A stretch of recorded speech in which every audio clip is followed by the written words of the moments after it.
Jeigu norime pažymėti, ką nors atidarytame dokumente, mums reikia tiesiog paimti pieštuką ir mes jau galime iš karto rašyti.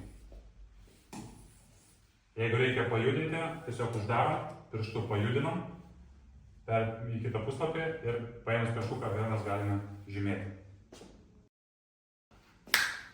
Sveiki! Jeigu jūsų raštas yra neidealus, tai mes turime jums sprendimą.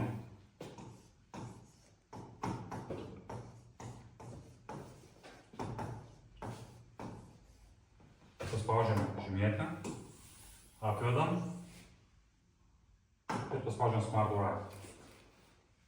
O galbūt norite, kad tas užrašas atsidurtų iš karto Google paieškoje, tai vėlgi spaudžiame žymėti, spaudžiame ant užrašą ir spaudžiame paiešką. Sveiki! Kartais, kai mes rašome balto lentoje, norime kažką paryškinti. Tai tiesiog mes rašom ir jeigu reikia paryškinti, tiesiog stipriau paspaudžiam pieštuką ir iš karto mes turime storesnę liniją. Rašom plonai, paspaudžiu, rašau iš karto storai. Kita pusė atverčiu, rašau kitą spalvą ir irgi galiu paspausti ir rašyti iš karto storai. Mūsų ekrane galima rašyti iš karto trimis spalvomis.